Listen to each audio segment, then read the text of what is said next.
Assalamu alaikum, guys. Today we're going to talk a little bit about something called jumlat as-sifa. So what exactly is that? You might recognize the word sifa, right? Which is like adjective to describe something. So a jumlat as-sifa is a sentence which serves to sort of introduce or elaborate on indefinite nouns or add description, right? Sifa to indefinite nouns, right? And the indefinite noun at first is not, a lot of information about the indefinite noun is not known to the reader, which is why we have to provide more description, right? More detail. And the indefinite noun can be animate or inanimate. So you can talk about the lamp a lamp or a chair or, a friend, a mother, right? A teacher, so on and so forth. And so, why are these sentences important? Why do we use them? Well, basically, without them, you have to rely on like really short, choppy sentences. Here's an example, right? And like repetitive sentences as well, like this. I have a dog. My dog's name is Sam. There's nothing really wrong with this sentence, right? But if we have to always write or speak like this, it's just going to be kind of boring, right? So there's a way to make this a little more concise. And we can say, I have a dog whose name is Sam, right? And so basically, this doesn't seem like anything that special, but it's sort of your first step in adding like richness to your sentences, right? Because you can take this a step further and say, something richer would be like, I have a dog who loves to run in the park every day. Not, I have a dog and my dog loves to run in the park every day. Subtle differences here, but it gets better. And so let's look at how we do it in Arabic, right?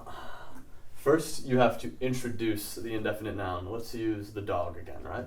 So, عندي كلب. This on its own is a full sentence, but the reader or the listener doesn't know that much about the dog, and you want to provide more information, right? So what we do is we add the second clause, which serves to describe the first one, right? Because the first one's kind of vague.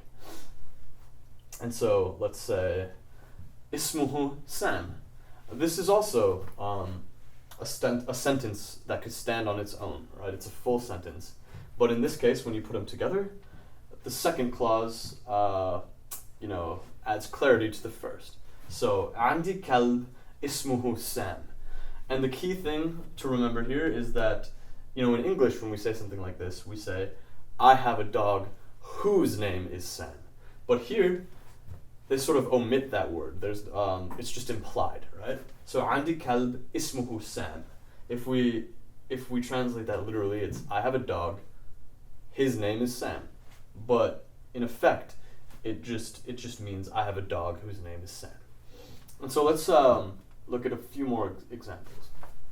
So, أخي مهندس يعمل لشركة كبيرة في دبي.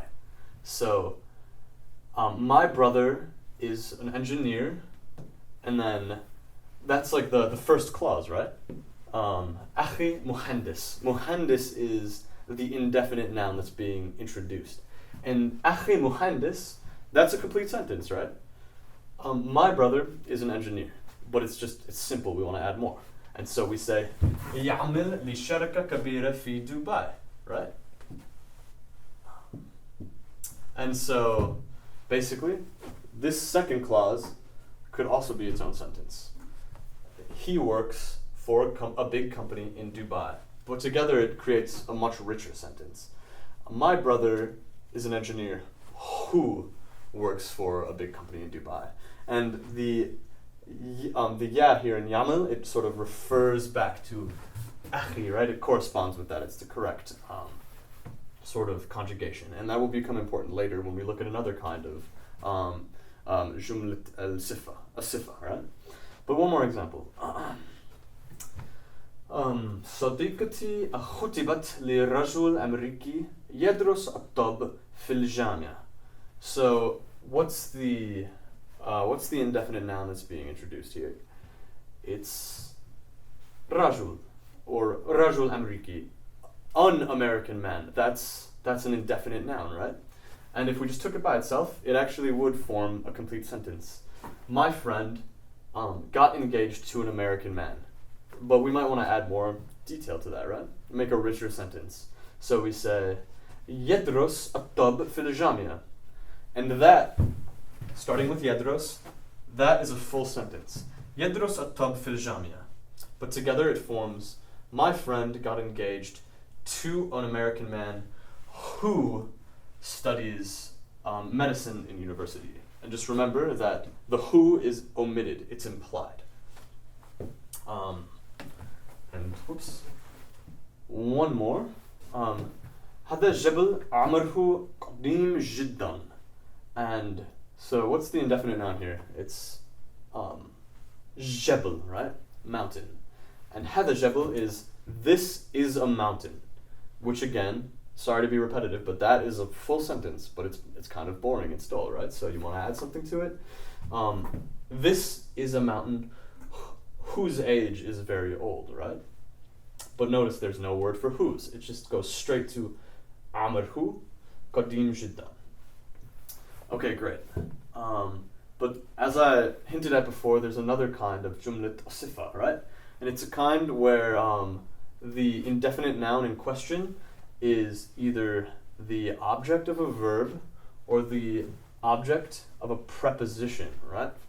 And so I noted that in the other kind of sentence, the way that the verb is conjugated corresponds to the indefinite noun in question, right? But here we use a different pronoun to refer back to the indefinite noun. So let's just look at an example to help illustrate that, because it can be kind of confusing. Okay, so this sentence says, قرأت عن جبل كبير أريد أن أسافر إليه, right? Now let's just translate this. I read about a big mountain which I want to travel to, right?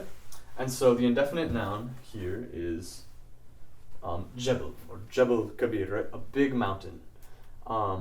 Which, and again, there's no word for which, but it's implied. Urid and usafir ilehu, which I want to travel to. But there's something special at the very end of the sentence, and it is the ilehu, right? And rather than just saying, I read about a mountain that I want to travel to, it says, I read about a big mountain which I want to travel to it, which is why we have the hu at the end of ila, right? قرأت عن جبل كبير أريد أن أسافر إليه. And so the hu is referring back to the jebel rather than being ha. It's a masculine noun, and so it has hu. Let's look at some more examples just to get that solidified, right? So هذه أول علاقة عاطفية جربها. So this is the first romantic relationship that he experienced, right?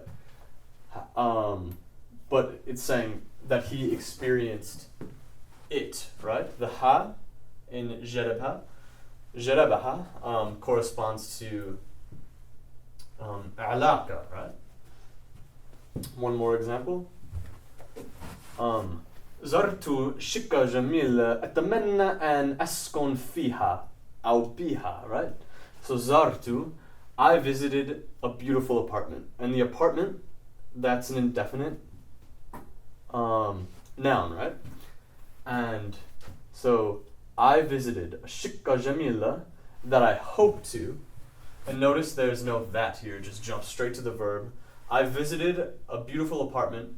I hope to live in it. Fiha أو biha. And the ha is corresponding directly back to shikka, which is a feminine noun, hence the ha, rather than the hu in the first example. And that is a brief introduction to Jumlat Asifa, and I hope that helps a lot. Ma salama.